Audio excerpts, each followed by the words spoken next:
स्वदेशी प्रविधि प्रयोग गर्ने नीतिगत व्यवस्था र आविष्कार, स्टार्टअप र इनोभेसनका क्षेत्रमा कुल विकास बजेटको 1% विनियोजन पनि यसै उद्देश्यको निम्ति गरिएको छ। इतिहासको कुनै पनि कालखण्ड ढुङ्गाको हतियारको आविष्कार र फलाम बाष्प इन्जिनदेखि अहिले नानो प्रविधि हुँदै आर्टिफिसियल इन्टेलिजेन्ससम्मको आविष्कारले मानव समाजको विकासमा खेलेको भूमिकालाई अध्ययन गर्दा सामाजिक र राजनैतिक परिवर्तनका लागि प्रविधिको प्रयोग मुख्य रहने तथ्य पुष्टि भएको छ। यथास्थितिबाट अगाडि बढ्न र समाजलाई उन्नत चरणमा रूपान्तरण गर्न अहिलेको युगको मुख्य विशेषता बनेको सूचना तथा सञ्चार प्रविधिको नेपालमा विकास र यसलाई परिवर्तनका पक्षमा उपयोग गर्नु अति आवश्यक भएको छ। सूचना र सञ्चारका क्षेत्रमा भएको अभूतपूर्व विकासले वर्तमान समाजका सबै पक्षलाई प्रभावित गरिरहेको छ। हाम्रो व्यवहार, सामाजिक सम्बन्ध, उत्पादन प्रणाली, ज्ञान र चेतना, सूचना र प्रविधिमा भएको विकासले निर्धारण र कतिपय अर्थमा नियन्त्रण समेत गरेको छ। त्यसैले हामीले खोजेको विकास र समृद्धिको लक्ष्य हासिल गर्न सुशासन, सामाजिक न्याय स्थापित गर्दै समाज रूपान्तरणका लागि आइसिटी तथा डिजिटल प्रविधिको इनोभेसन, विकास र सही उपयोगको विषय अत्यन्त महत्त्वपूर्ण रहेको छ।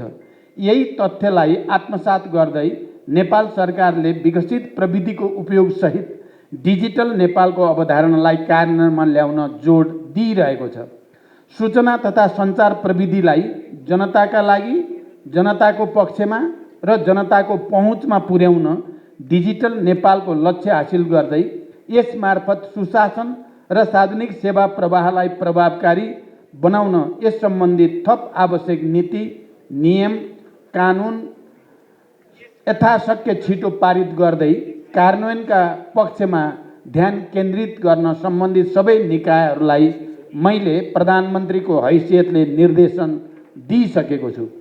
सरकारले नागरिकलाई प्रदान गर्ने सेवा तथा सूचनाको परम्परागत ढाँचालाई परिवर्तन गर्नुपर्ने अनिवार्यतालाई महसुस गरेर सरकारको नेतृत्व लिए लगत्तै हामीले पासपोर्ट, राष्ट्रिय परिचय पत्र लगायत अन्य अत्यावश्यक सेवाहरूलाई झन्झट मुक्त बनाउन पहल कदमी लिएको कुरा सर्वविदितै छ। निकाय पछि घण्टौँ लाइन लागेर नागरिकको व्यक्तिगत तथा जैविकीय विवरण प्रविष्ट गर्ने अवस्थाको अन्त्य गर्न पासपोर्ट, राष्ट्रिय परिचय पत्र लगायतका अन्य सेवा प्रवाहबीच अन्तर आबद्धता प्रणालीको विकास गर्ने काम अगाडि बढिसकेको छ। नो अब्जेक्सन लेटरका लागि मध्यरातिदेखि नै लाइन लाग्नुपर्ने अवस्थाको अन्त्य भएर घरबाटै अझ मोबाइलबाटै प्रमाणित लिन सकिने व्यवस्था भएको छ। त्यसैगरी सबै सरकारी वेबसाइटहरूलाई एउटै मानक स्ट्यान्डर्ड वेबसाइट फ्रेमवर्कका आधारमा सञ्चालन गर्ने कार्य सुरु भएको छ भने हेलो सरकार लगायत गुनासो सुनवाई प्रणालीदेखि विकास निर्माणका कार्यहरूको अनुगमन समेत डिजिटल प्रविधिकै प्रयोग गरी सम्पन्न गर्ने कामहरू अगाडि बढेका छन्।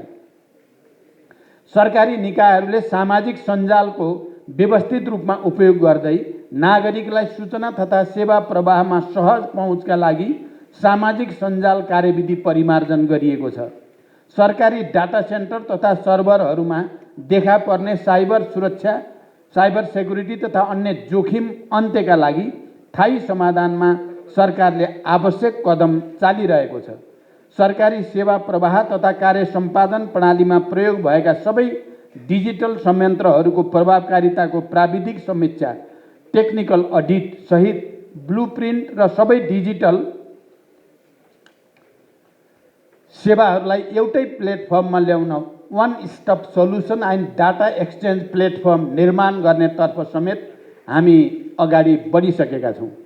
सरकारी काम कारबारहरू म्यानुअल पद्धतिबाट हुने अवस्थाको अन्त्य नगर्दासम्म हामीले खोजेको सुशासनमुखी नेपालको विकास गर्न सम्भव छैन। सरकार र जनता बीचको सम्बन्धलाई अझै विकसित गर्न तथा सरकारी काम कारबारलाई पारदर्शी तथा सबैको पहुँचमा पुर्याउँदै डिजिटल गभर्नेन्सको प्रत्याभूति सहित भ्रष्टाचार मुक्त समाजको विकासमा हाम्रा प्रयासहरू केन्द्रित छन्। पारदर्शिता, जवाबदेहितासँगै सुशासनका लागि पनि डिजिटल प्रविधि र यसको प्रयोग महत्त्वपूर्ण छ। यति मात्र होइन, सामाजिक चेतना, शिक्षा, स्वास्थ्य, रोजगारी जस्ता कतिपय क्षेत्रमा समेत जनअपेक्षा अनुरूप सरकारको भूमिका प्रभावकारी बनाउन सूचना तथा सञ्चार क्षेत्रमा विकसित प्रविधिहरूलाई व्यवस्थित रूपले उपयोग गर्नुपर्ने आजको आवश्यकता हो। सरकारले छोटो समयमा नै कतिपय उपलब्धि हासिल गरे पनि यी प्रयासहरू पर्याप्त बिल्कुल छैनन्। सूचना तथा सञ्चार प्रविधिका क्षेत्रमा दिनौँ जस्तो भइरहेको विकाससँगै प्रविधि, संरचना, सेवा प्रवाहको ढाँचा या शैलीमा अपडेट भइरहनुपर्ने र सोही अनुरूप नीतिगत संरचनामा समेत परिवर्तन गर्नुपर्ने चुनौती हाम्रा सामु रहेका छन्। सरकारले डिजिटल नेपालको लागि आवश्यक पूर्वाधार विकासमा जोड दिएको छ। राज्यको पहुँच नपुगेका दुर्गम क्षेत्रका सर्वसाधारणलाई समेत यसमार्फत जीवनस्तर उकास्न आवश्यक पहल गरिएको छ। डिजिटल डिभाइडलाई कम गर्ने र डिजिटल इकोनोमीमा जोड दिने सरकारको अभिप्राय छ। तर पनि नेपालको भौगोलिक अवस्था, स्रोत साधनको कमी, दक्ष जनशक्तिको कमी तथा कतिपय नीतिगत कठिनाइले सोचे अनुरूप विकास हुन नसकेको यथार्थमा सरकारको ध्यान छ। हाम्रो अपेक्षा र सोच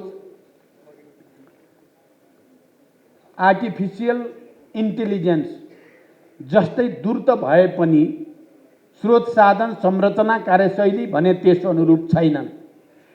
यसतर्फ विशेष ध्यान दिन राष्ट्रलाई डिजिटल क्षमतातर्फ विकास गर्न जरुरी छ।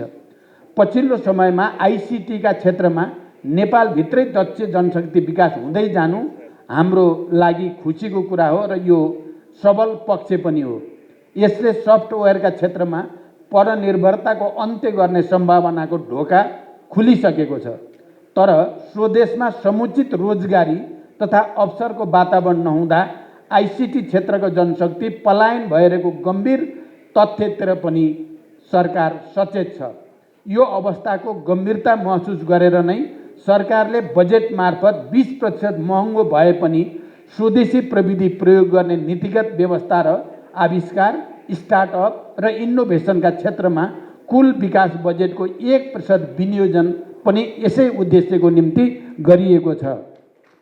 म यो कार्यक्रम मार्फत युवा तथा यस क्षेत्रका आइटी विज्ञहरूलाई आग्रह गर्न चाहन्छु, स्वदेशमै इनोभेसन, हार्डवेयर र नेपालको मौलिकता, विशेषता र आवश्यकता अनुरूपका सफ्टवेयर र अन्य प्रविधिहरूको विकासमा तपाईहरूले ध्यान केन्द्रित गर्नुहोस्।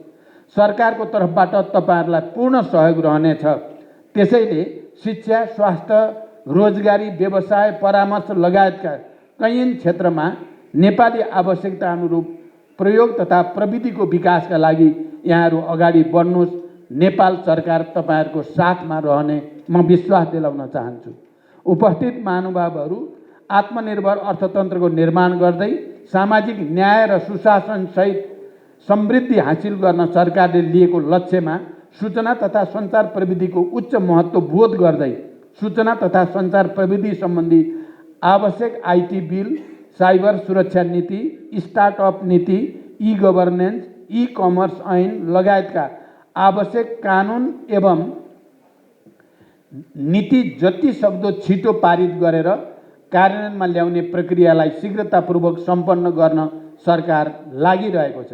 डिजिटल नेपाल फ्रेमवर्कलाई परिमार्जन गरेर अझ उत्कृष्ट र समय सापेक्ष बनाउँदै डिजिटल नेपालको मार्गचित्रलाई सार्थक बनाउन सरकारको पहल रहनेछ। यो कार्यक्रम पनि नीतिगत सुधारको लागि महत्त्वपूर्ण प्लेटफर्म हुनेछ भन्ने मेरो विश्वास छ। यस वर्ष डिजिटल रूपान्तरणको लागि डिजिटल सक्षमताको विषयमा सम्मेलन केन्द्रित हुनु हाम्रो लागि महत्त्वपूर्ण विषय हो। हामीले डिजिटल सक्षमताको विकास गर्नका लागि गर्नुपर्ने पहलकदमीहरू यस कार्यक्रम मार्फत सुझावको रूपमा प्राप्त गर्न सकिने मैले विश्वास लिएको छु।